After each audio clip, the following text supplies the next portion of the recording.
야고보서 2장 1절부터 13절입니다.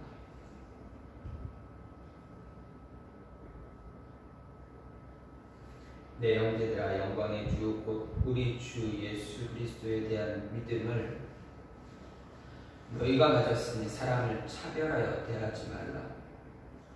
만일 너희 회당에 금가락지를 끼고 아름다운 옷을 입은 사람이 들어오고 또 남루한 옷을 입은 가난한 사람이 들어올 때에 너희가 아름다운 옷을 입은 자를 눈여겨보고 말하되 여기 좋은 자리에 앉으소서 하고 또 가난한 자에게 말하되 너는 거기 서 있든지 내 발등상 아래에 앉으라 하면 너희끼리 서로 차별하며 악한 생각으로 판단하는 자가 되는 것이 아니냐. 내 사랑하는 형제들아, 들을지어다. 하나님이 세상에서 가난한 자를 택하사 믿음에 부유하게 하시고 또 자기를 사랑하는 자들에게 약속하신 나라를 상속으로 받게 하지 아니하셨느냐. 너희는 도리어 가난한 자를 업신여겼도다. 부자는 너희를 억압하며 법정으로 끌고 가지 아니하느냐. 그들은 너희에게 대하여 일컫는 바 그 아름다운 이름을 비방하지 아니하느냐. 너희가 만일 성경에 기록된 대로 내 이웃 사랑하기를 내 몸과 같이 하라 하신 최고의 법을 지키면 잘하는 것이거니와 만일 너희가 사람을 차별하여 대하면 죄를 짓는 것이니 율법이 너희를 범법자로 정죄하리라. 누구든지 온 율법을 지키다가 그 하나를 범하면 모두 범한 자가 되나니 가늠하지 말라 하시니가 또 살인하지 말라 하셨은지 네가 비록 가늠하지 아니하여도 살인하면 율법을 범한 자가 되느니라. 너희는 자유의 율법대로 심판받을 자처럼 말도 하고 행하기도 하라. 긍휼을 행하지 아니하는 자에게는 긍휼 없는 심판이 있으리라. 긍휼은 심판을 이기고 자랑하느니라. 아멘. 오늘 말씀 야고보서 2장 1절부터 13절 말씀입니다. 오늘 본문은 야고보가 자신의 편지를 읽는 독자들, 수신자들에게 빈부에 따른 차별행위, 사람을 보고 사람을 빈부에 따라서 차별하는 그런 행위 갖지 말라 이야기하고 있는 내용입니다. 빈부에 따라 차별하는 성도를 책망하면서 차별하지 말아야 하는 이유, 그 이유가 무엇이라 이야기합니까? 하나님의 명령이다 이야기합니다. 하나님께서 명령하신 이웃사랑에 대한 계명을 실천하기 때문에 사람들을 겉모습만 보고 판단하거나 차별하지 말라 이야기합니다. 그래서 오늘 말씀을 조금 더 구체적으로 보게 되면 1절부터 4절 말씀에서 이미 말씀드린 것처럼 하나님의 진리의 말씀을 따라서 이제 이웃에게 사랑을 베풀긴커녕 빈부와 같은 외형적 조건에 따라서 예수님 안에서 그리스도 안에서 형제된 성도들을 차별하였던 그러한 수신자 잘못된 성도들 그들의 잘못을 이제 구체적으로 나열했습니다. 그리고 5절부터 13절까지는 하나님 편에서 가난한 자를 옹호하고 부자를 경계하고 외모로 사람을 취하는 그러한 사람들의 태도, 그런 태도가 하나님의 뜻에는 위배된, 하나님의 뜻과는 정반대되는 모습이다 라는 그러한 모습으로 또 하나님께 큰 죄를 짓는 것이라 논하면서 이웃을 사랑해야 한다라는 그 계명을 실천할 것을 이야기하고 있습니다. 어쨌든 이런 말씀, 사람을 차별하지 말고 사랑으로 그들을 품으라, 사랑을 베풀어라, 이웃을 사랑하라 라는 이런 것은 믿음은 반드시 행위를 따른 그런 모습이 있어야 한다는 이야기입니다. 하나님을 믿는다고 하면서 사람을 사랑하지 않고 이웃을 사랑하지 않고 차별하는, 보이는 모습으로 차별한다라는 것은 정말 잘못된 그러한 모습입니다. 세상은 사람들을 보고 외모를 보고 판단합니다. 사람의 외모, 부한 것, 가난한 것, 자격이 있느냐 없느냐 그런 스펙들을 보면서 사람들을 판단합니다. 어떻게 보면 가장 쉽게 판단할 수 있는 조건이 바로 그런 것들입니다. 보여지는 것들, 눈에 보이는 첫인상 또는 어떤 스펙들 이런 것을 보고 볼 수가 있습니다. 그러나 그 마음의 깊은 것은 그 외형적인 것으로는 볼 수가 없습니다.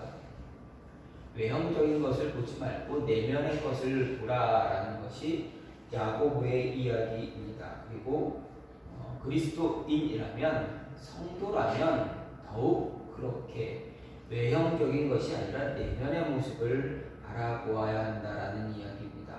어쨌든 야고보는 성도들 간의 어떤 차별적인 모습을 갖지 말아야 할 것을 강조합니다. 이런 차별의 모습은 세상에서 나타나는 일들임에도 불구하고 교회 안에서도 이러한 모습을 나타낸다면 교회는 어떻게 되겠습니까? 하나가 되지 못하고 나눠지는, 분열이 되는 그런 모습을 가질 수밖에 없습니다. 그래서 야고보가 이야기를 차별하지 말라, 사람을 차별하지 말라. 그 이유, 그리고 차별하지 말아야 할 이유에 대해서 이유를 몇 가지 이야기하고 있습니다. 사람을 차별하여 대하지 말아야 하는 이유가 무엇인가? 왜 야고보는 그렇게 그리스도인 성도들이 사람을 차별하지 말아야 하는 이유가 무엇인가? 왜 그렇게 강조하는가? 그 이유를 보게 되면 먼저 예수 그리스도에 대한 믿음을 우리가 이미 그 믿음을 가졌기 때문이다라고 이야기합니다. 다시 말하면 너희가 예수님의 제자, 하나님의 자녀이기 때문에, 너희가 예수 그리스도를 구주로 영접한 그러한 자들이기 때문에, 예수님을 믿는 그 믿음이 너희 안에 있기 때문에 결코 사람을 차별해서는 안 된다라는 것입니다. 보이는 것만으로 보지 말고 보이지 않는 것을 보라라는 것이 야고보 이야기입니다. 믿음을 가진 사람은 악한 자가 되지 않아야 합니다. 차별은 악한 자가 되도록 만들기 때문입니다. 그래서 차별하지 말라 하는 이야기입니다. 악한 생각과 악한 행동 하게 만드는 이유, 무엇이 우리로 하여금 악하게 만듭니까? 차별하는 이 모습 때문에 그렇습니다. 그래서 1절에서 야고보가 말합니다. 내 형제들아, 영광의 주 곧 우리 주 예수 그리스도에 대한 믿음을 너희가 가졌으니 사람을 차별하여 대하지 말라. 야고보는 자신의 편지를 읽게 될 수신자들에게 예수님을 믿는 성도라면, 정말 제자라면 사람을 대할 때 신분이나 직업, 빈부, 성별, 외적인 조건 결코 따지지 말라 이야기했습니다. 차별하지 말아야 하는 이유, 그 이유에서 가장 먼저 말한 것이 무엇이죠? 좀 전에도 말씀드렸듯이 1절에 너희가 그리스도에 대한 믿음을 가졌기 때문이라고 설명했습니다. 그리스도에 대한 믿음을 가졌다는 이유로 이제 외적 조건만을 보고 사람을 차별하지 말라 했습니다. 차별하지 말라고 했습니까? 했는 그 이유는, 차별하지 말라고 하는 그 이유는 사람은 누구나 하나님의 형상대로 이제 지음받은 존재이기 때문입니다. 우리가 외적으로 사람의 외면만 보고 조건만 보고 그냥 겉으로 보여지는 그 모습만 보고 판단하지 말아야 되는 것. 그 안에 이미 하나님께서는 모든 사람을 창조하실 때, 지으실 때 이미 하나님의 형상을 그 안에 부어주셨다는 것입니다. 죄로 인해서 하나님의 형상이 우리 안에서 조금 일그러지는 그런 모습이 되어졌지만, 그래도 우리 안에는 아직도 하나님의 형상이 남아있기 때문에 그렇습니다. 존재 자체로 그 누구도 침해할 수 없는 절대적인 존엄성이 우리 안에 있기 때문입니다. 야고보가 이렇게 강조하게 된 계기는 아마도 그 당시 기독교 공동체에서 이런 모습이 너무나 강했기 때문에 그랬을 것입니다. 부자들과 기독교 교회 공동체 안에서 부자들과 권력자들이 예배에 참석하기 위해서 회당에 오거나 법적 소송을 하게 되면 가난한 사람들은 정당한 대우를 받지 못했고, 또 부자들만 편파적으로 특별 대우를 받았던 것처럼 보였기 때문입니다. 아니, 그렇게 받았기 때문에 야고보가 이렇게 겉모습만 보고 판단하지 말라 강조하고 있습니다. 그리고 이 야고보서의 전체적인 주제도 마찬가지입니다. 믿음을 보여라, 믿음을 보여라 라는 이야기입니다. 너희 안에 믿음이 있으면 그 믿음을 보여야 되는데 그 보이는 행동 가운데 하나가 차별하지 않는 것이다 라는 것입니다. 예수님은 모든 사람을 위해서 세상에 오셨습니다. 우리 인류를 구원하기 위해서, 우리를 구원하기 위해서 분명 세상에 오셨습니다. 우리를 구원하셨기 위해서 우리의 구속을 담당하셨습니다. 그렇기 때문에 우리가 서로를 차별하거나 겉으로 보이는 것으로 판단해서는 안 됩니다. 예수님의 희생은 유대인이나 부자나 고위 관리들만을 위한 것이 아니라 이방인 그리고 가난한 자들, 소외된 계층들을 포함한 그들도 포함했기 때문에 그렇습니다. 그런데 예수님을 믿는 사람들이 외적인 조건만 가지고 외적인 조건을 평가하고 대우한다면 예수님께서 세상에 오신 이유나 또 십자가에서 죽으신 이유를 왜곡하게 만들게 됩니다. 복음을 왜곡하는 것은 결코 바른 신앙의 모습이 될 수 없습니다. 그렇기 때문에 예수님은 자신과 적대적인 관계인 바리새인들조차도 그들에게조차도 그들을 외모로 판단하지 않으시려고 했습니다. 그들의 내면, 그들의 마음 깊은 곳에 잘못된 것을 지적하셨지 그들의 겉모습을 지적하지는 않으셨습니다. 또 18년 동안 귀신 들려 앓고 있었던 꼬부라져 있던 여인을 치료하시면서 그 여인에게 누구라고 말씀하셨습니까? 아브라함의 딸이라 부르셨습니다. 예수님은 다 이렇게 예수님 당시 사람들로부터 소외되었던 사람들을 외면하지 않고 어떤 차별을 두지 않으시고 보이는 것으로 그들을 판단하지 않으셨습니다. 18년 동안 병을 앓았던 여인이나 태어날 때부터 소동되었던 사람들, 또 딸이 귀신 들려 자비를 구했던 가나안 여인, 사마리아 여인, 로마의 백부장 삭개오, 니고데모 이 모든 사람들을 다 만나시면서 그 누구에게도 차별을 두지 않으셨습니다. 성별이나 종족, 신분과 주의 과거의 행적 등을 언급한 적이 없으셨다라는 이야기입니다. 누구를 방문하고 예수님께 오는 모든 자에게 예수님은 자비와 사랑을 베풀어 주시고 그들의 필요를 채워 주셨던 것을 우리는 성경을 통해서 볼 수가 있습니다. 야고보는 이런 모습을 자신의 편지를 읽으신 신자들에게 요구합니다. 예수님께서 보여주셨던 그 사랑을 자신의 편지를 읽을 수신자들에게도 이야기합니다. 요구합니다. 예수님이 보이신 모습, 바로 너희가 이러한 모습 가져야 한다라는 것입니다. 예수님을 구주로 영접한 믿음의 사람들 분명 이런 모습이 나타나야 한다 강조합니다. 그리고 우리에게 믿음이 있다는 것은 하나님께서 우리 안에 그 믿음을 주셨기 때문입니다.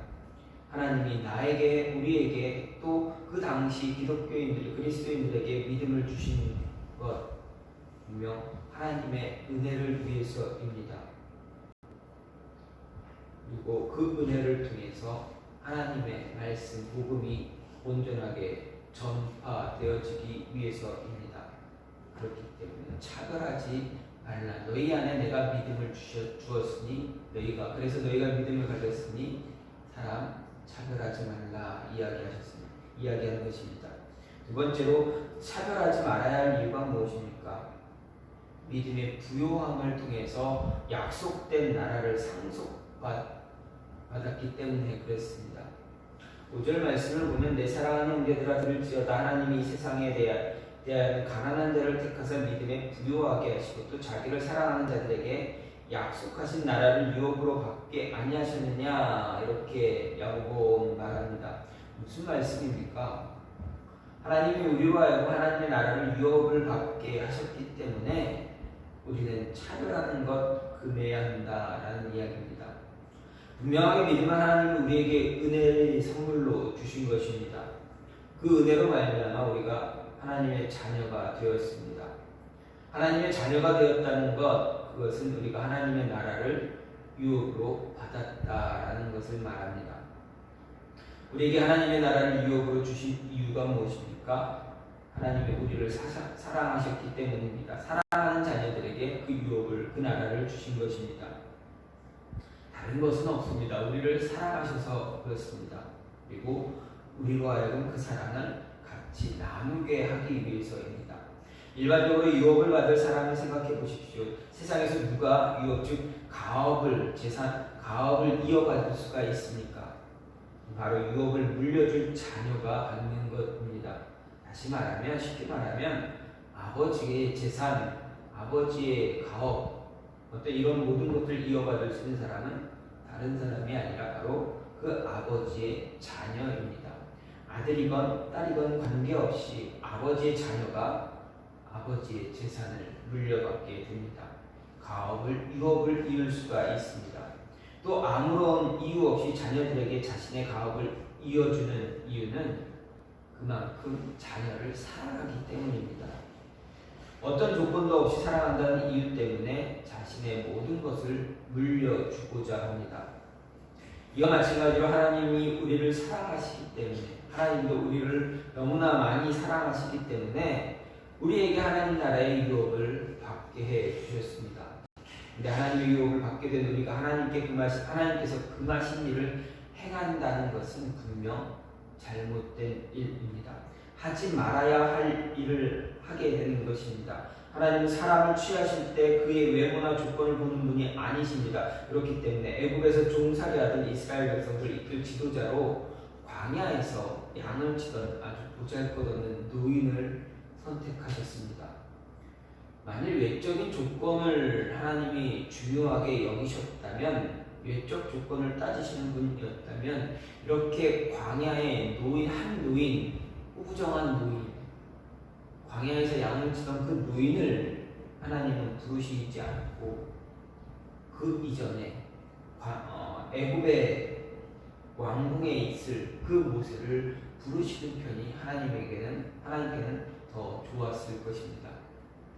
외적인 모습만을 보고 판단한다면 분명 왕궁에 있는 젊은 모세가 더 어울리는 모습입니다. 그런데 하나님은 어땠습니까? 그 젊고 왕궁에 있고 모든 세상 사람들 보기에 정말 그를 따라올 수 없는, 그의 스펙을 따라올 수 없는 사람이 하나님이 택하신 것이 아니라 정말 광야에 아무 보잘것없는 그 노인, 꾸부정한 노인을 하나님은 택하셨다라는 것입니다.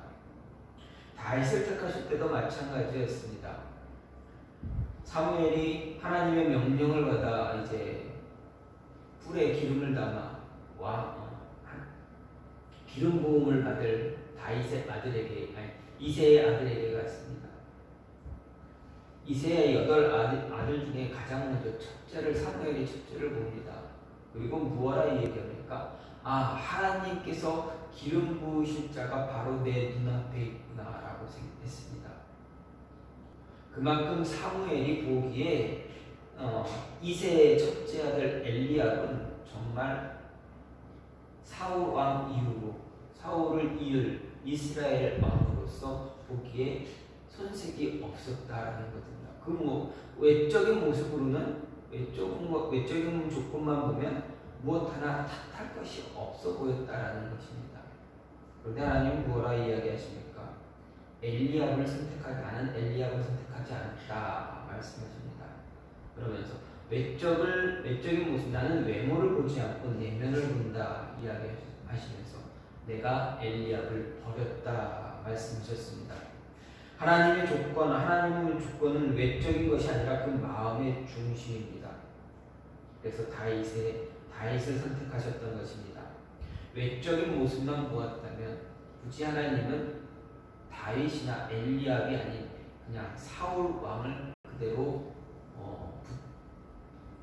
그 왕권을 유지시켜도 큰 문제는 없을 것이었습니다. 왜 그렇습니까? 사울 왕도 외적인 모습으로는 충분했기 때문에 그렇습니다. 그러니까 사울이 기름 부음 받기 전에 사람들이 어떻게 했습니까? 사람들이 성경의 표현대로 보면 굉장히 한 사람보다 선출하게 크고 잘생기고 또 어떤 베냐민 지파의 유력한 집안의 아들이고 이렇습니다. 스펙으로만 보면 크게 문제되는 것은 없었습니다. 그러나 하나님이 사울을 버리신 이유는 무엇입니까? 그의 중심이 흔들렸기 때문에, 그의 중심이 잘못되었기 때문에 그렇습니다. 하나님은 분명 마음을 보십니다. 겉으로 보이는 것을 보는 것이 아닙니다. 그 믿음을 보신다 하셨습니다. 믿음의 부요함을 보셨다라는 것입니다.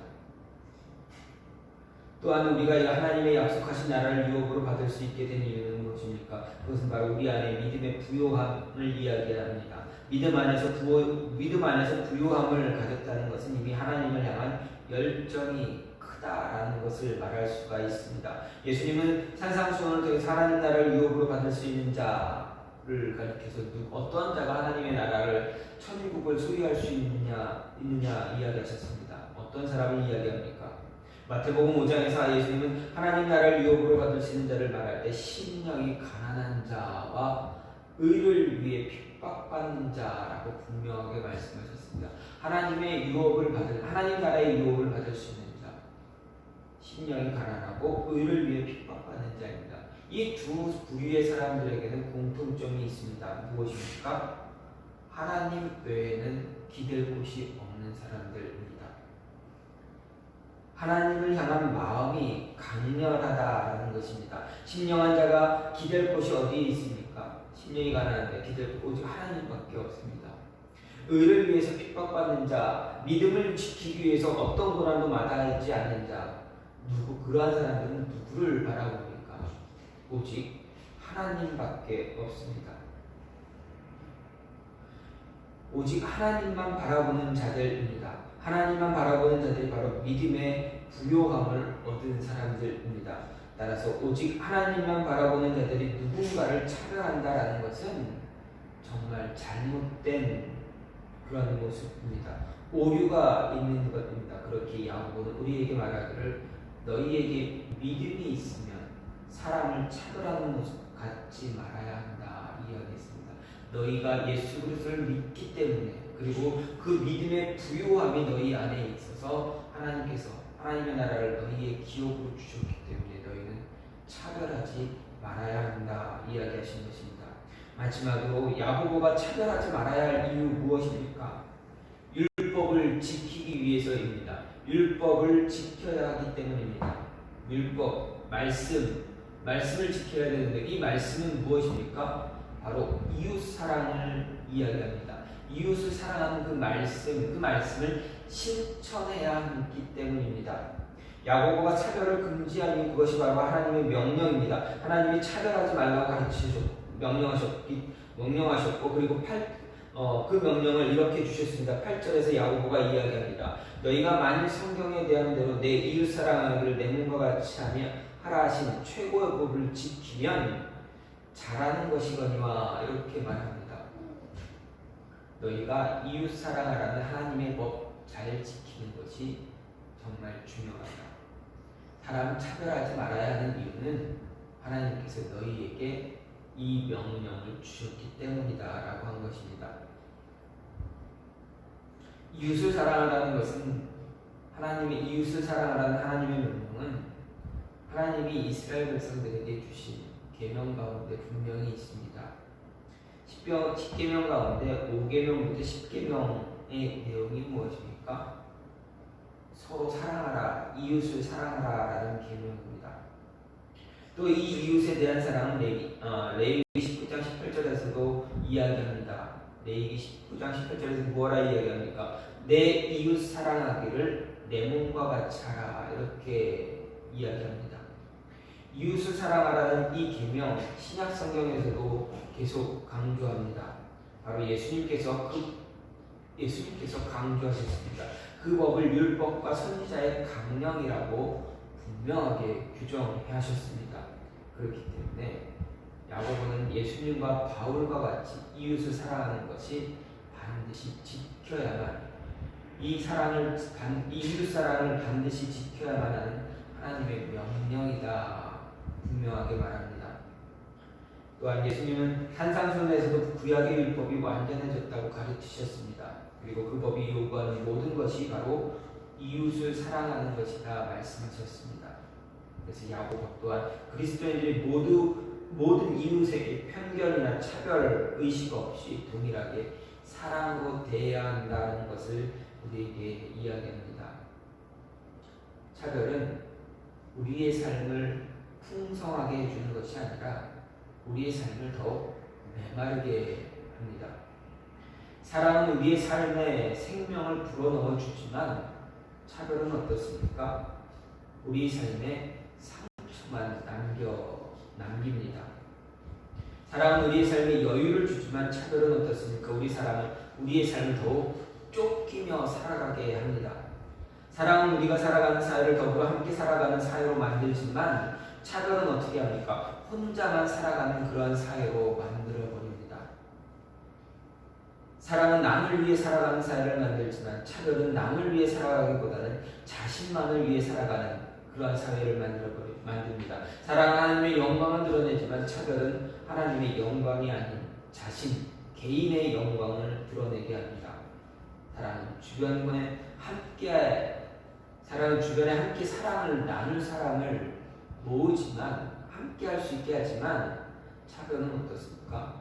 그 함께하는 사람을 다시 흩어지게 만드는 것입니다. 사랑은 하면 할수록, 사랑은 베풀면 베풀수록 더 커지고 위대해집니다. 그러나 차별은 어떻게 됩니까? 끝까지 계속 나누게 만듭니다. 서로가 서로를 시기하게 하고 질투하게 하고 어떻게 합니까? 내가 너보다 더 높은 곳에 있어야 되는 그런 모습을 만들게 합니다. 나는 높아져야 되고 너는 낮아져야 되는 것이 바로 차별입니다.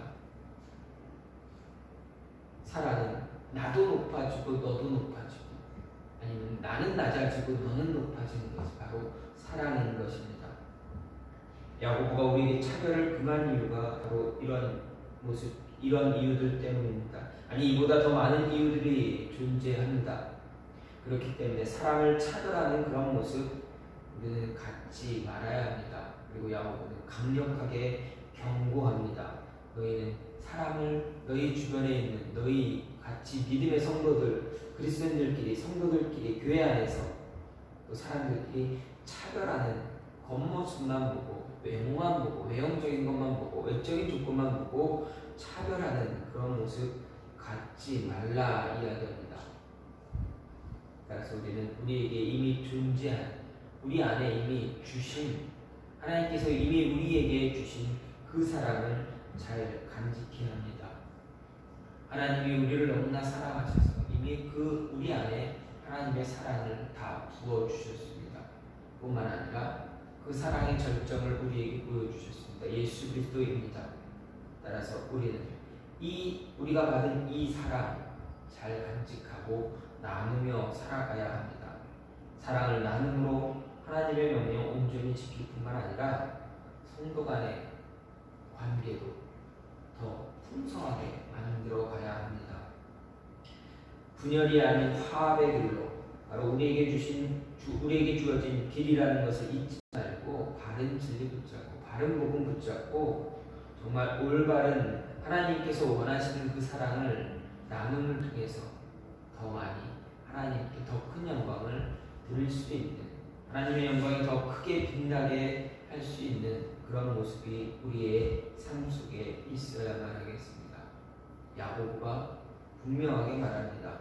너희가 예수 그리스도를 믿는 믿음이 있느냐? 그럼 그 믿음을 보여달라. 그 믿음 가운데, 그 믿음을 보여주는 것 가운데 대표적인 모습, 사랑의 모습을 좀 보여달라 이야기하는 것입니다. 차별하지 말고 서로를 낮추고 끌어내리는 그 모습이 아니라 서로를 높이고 겸손해지는, 그래서 하나님의 사랑을 나누는, 함께 더불어 살아가는 그 모습을 믿음 안에서 보여달라 이야기하고 있는 것입니다. 이 모습이 우리에게도, 저와 여러분에게도, 우리가 사는 우리 가정일, 여러분의 가정 속에서도, 여러분이 살아가는 생활하는 생활의 모든 곳에서 이런 모습이 나타나기를 간절히 소망합니다. 사랑을 베풀 줄 아는 그러한 모습. 그래서 그 사랑 가운데 하나님의 이름이, 예수 그리스도의 이름이 더 높임 받을 수 있는 모습이 있기를 간절히 소망합니다. 지금 같이 기도하기 원하는데, 하나님 우리가 살아갈 때 서로가 서로를 차별하는, 외적으로 보이는 것만 가지고 어떤 편견 갖고 살아가지 않게 해달라고, 차별하며 편견 갖고 사람을 판단하는 그런 어리석은 자들 되지 않게 해달라고, 그러기 위해서 우리 믿음 잘 붙잡고 믿음의 부요함을 더 많이 허락해달라고 시간같이 기도하는 시간 갖겠습니다.